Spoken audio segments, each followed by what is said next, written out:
What's going on, guys? Well, I'm a little bit disappointed because I didn't get to do my reactions like I wanted to. Star Wars and stuff. And what really gets me is that I have very limited time to do filming and stuff like that, and everything because I have work and family stuff. So it's really hard for me to do that. And as time went on, as more stuff came out, it became harder and harder for me to keep from being spoiled on stuff because people were seeing the things that were going on in the trailers and stuff and just posting just straight up spoilers. They were all over Twitter, Instagram, everywhere. And I eventually just got spoiled to the big things before I got a chance to do reactions. So I just went ahead and watched everything, and I just wanted to give you guys a breakdown of what I thought. So let's just cover the Star Wars stuff. The two things, I mean, there's a lot of stuff that came out of Star Wars, but the two things that were biggest interest to me was Star Wars Rogue One and Star Wars Rebels. So as far as Star Wars Rogue One goes, we got a really good behind the scenes look at the movie and what on the feel of it and everything, and it's just like they said that it was going to be. It looks like a war movie. I've seen a lot of reactors and a lot of film reviewers and stuff like that say the same thing that I thought as soon as the trailer, about 10-15 seconds of the trailer. I was like, man, this reminds me of like Saving Private Ryan, and that's exactly what people were saying. So I like the idea that they're going to take this universe that we've always known as like a big space opera, but they're going to ground it in this wartime film that is going to be really easy for people like us people like us to really ground it to something here here on Earth and stuff that we've seen. So it's going to be really neat.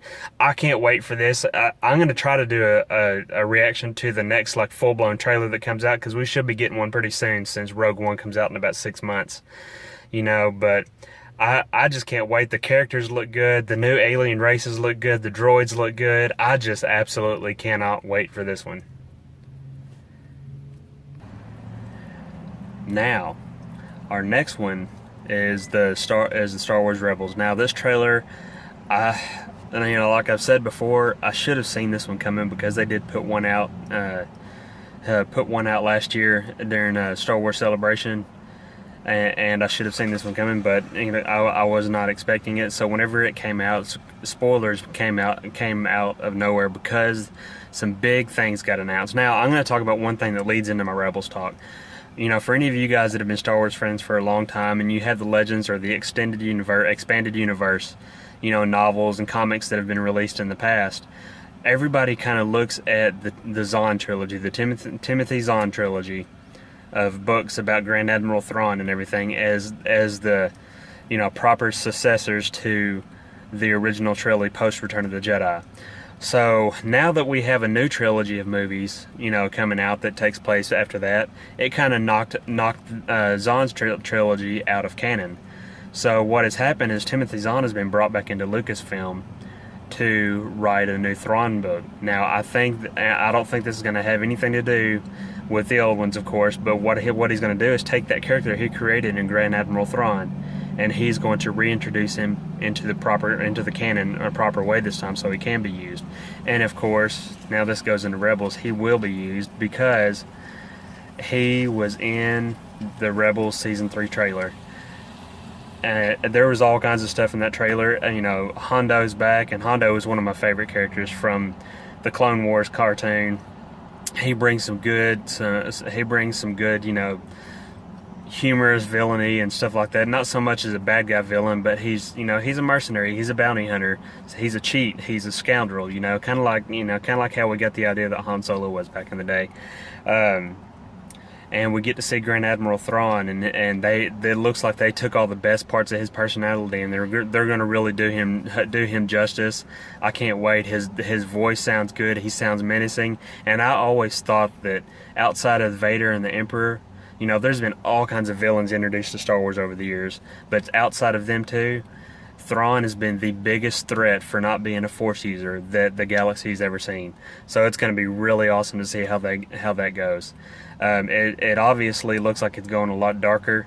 Of course, with Ezra seemingly approaching the dark side more and more, he's getting a lot of instruction from Darth Maul. You know, Ezra, he's older, he's taller, he's got the kind of like military buzz cut kind of thing going on. I don't know if that's going to play into his personality. I'm sure it will at some, you know, in somehow or another. But you know, it's really quite clear that Ezra is heading down the dark path. He's kind of reminiscent of the attitude that Anakin had whenever Anakin would say he would do anything to save Padme, to save his wife. Well, during this trailer, Ezra says he would do anything to save his friends. You know, he's not going to let his friends die. He's not going to let his friends get hurt. So it's obvious that his attachment to his friends is his path to the dark side. And you know, and it kind of sort of the same thing happened to Luke. And he just for a brief moment touched into the dark side whenever he was battling Vader. But he's brought himself out of it, and he's the only Jedi to have done that.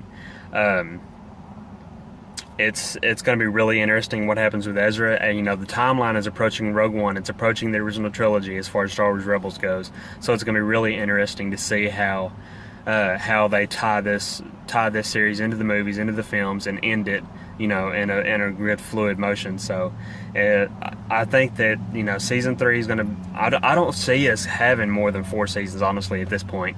I've heard that 4 or 5 was like their goal, so we'll just see as that goes forward. But guys, those are the only 2 things as far as Star Wars goes that was big interest to me. And as more stuff comes out about these in the next few months, I'll be doing some more stuff. So guys, just stay tuned, and may the Force be with you always.